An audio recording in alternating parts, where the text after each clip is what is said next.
Underdose, adverse effects and overdose coding. Let's understand underdose coding.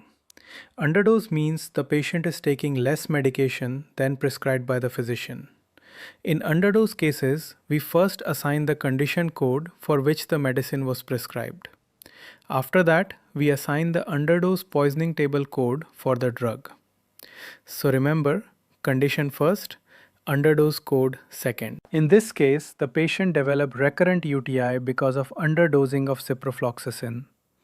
According to guidelines, the medical condition should be coded first. So we assign N39.0 for UTI first. Then we assign T36.8x6A for underdose of ciprofloxacin.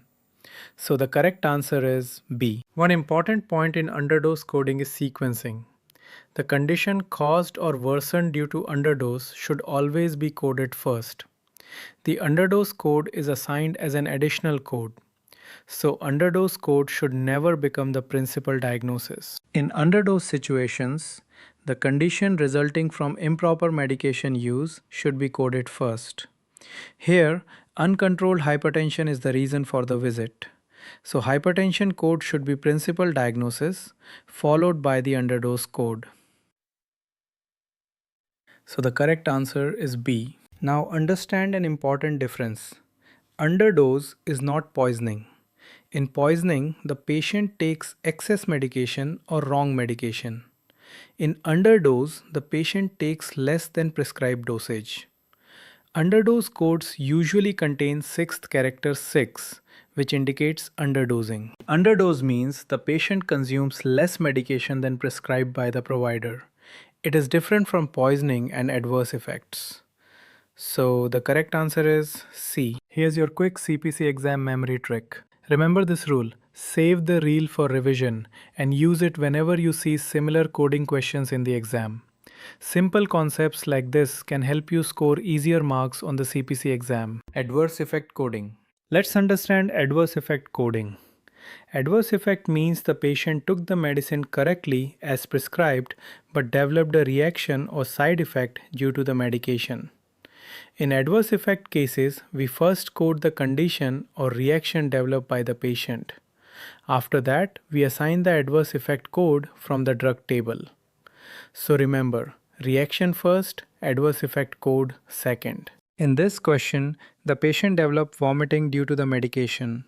In adverse effect coding, the reaction or condition caused by the medicine is coded first. So vomiting should be principal diagnosis. After that, the adverse effect code should be assigned. So the correct answer is C, vomiting code. Now let's understand the full sequencing. The patient came with vomiting caused by ciprofloxacin. So first, we assign vomiting code R11.10. Second, we assign the adverse effect code T36.8x5A. UTI was the original condition for which the medicine was prescribed, so it is coded after the adverse effect. Diabetes is another existing condition and is coded additionally. In adverse effect coding, the condition caused by the medicine should always be sequenced first. After that, the adverse effect drug code is assigned. So the correct answer is B, reaction first, then adverse effect code. One important point. Adverse effect occurs when the patient takes the medicine correctly. This is different from poisoning and underdose.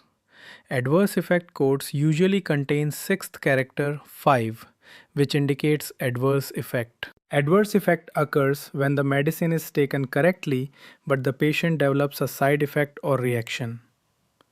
So the correct answer is C. Remember this concept in a simple way because CPC questions often test the coding sequence and guideline behind it. Poisoning. Let's understand poisoning or overdose coding.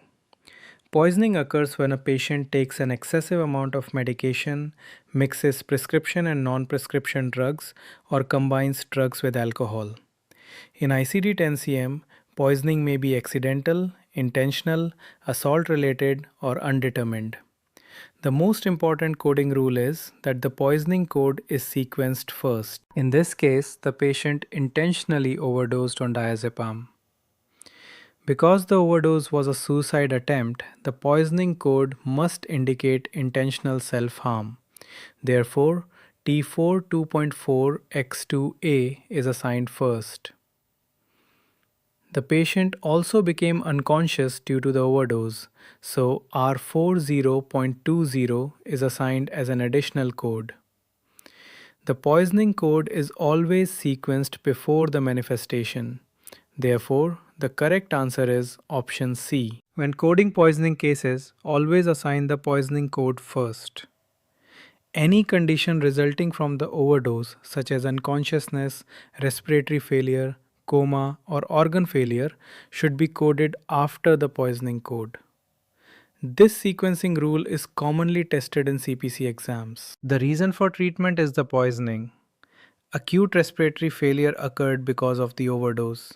Therefore, the poisoning code must be assigned first, followed by the respiratory failure code.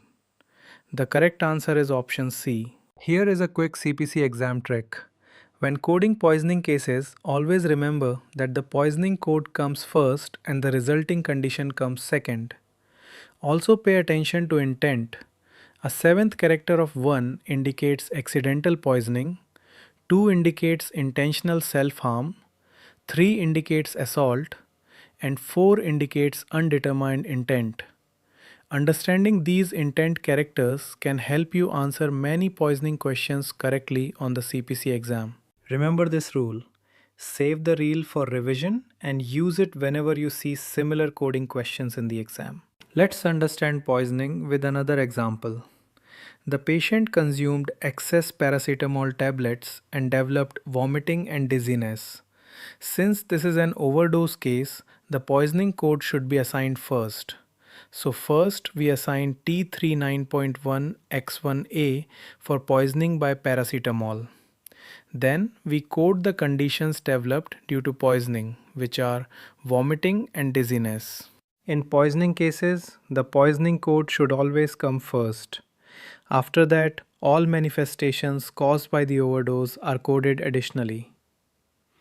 So the correct answer is B. Poisoning intent. Accidental versus intentional versus assault. Poisoning coding does not end with just selecting the medicine. We also need to identify the intent of poisoning. The poisoning may be accidental, intentional self-harm or suicide attempt, assault by another person, undetermined intent. The intent changes the poisoning code selection. In poisoning coding, the intent is very important because different intents use different poisoning characters. So the correct answer is C. Now let's understand the poisoning intent characters. Different intents use different characters in the poisoning code. Character 1 represents accidental poisoning. Character 2 represents intentional self-harm. Character 3 represents assault.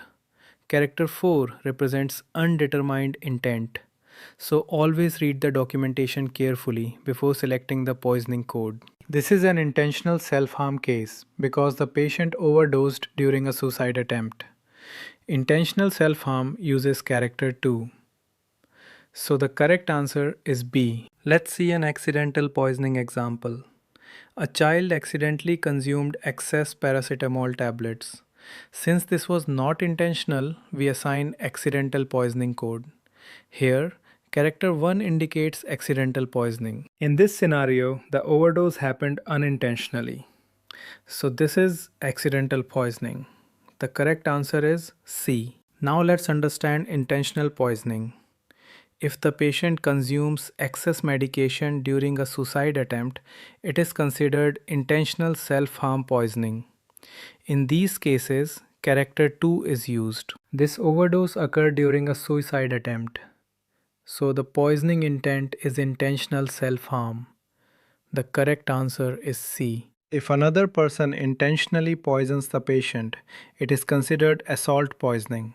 If documentation does not clearly mention whether poisoning was accidental or intentional, we assign undetermined intent. When another person causes poisoning intentionally, the poisoning is classified as assault. So the correct answer is B. Before we finish, here's a quick exam memory trick. Remember this concept in a simple way because CPC questions often test the coding sequence and guideline behind it. Take a screenshot, save this reel, and review it before your CPC exam. Small memory tricks like these can help you answer coding questions faster and avoid common mistakes.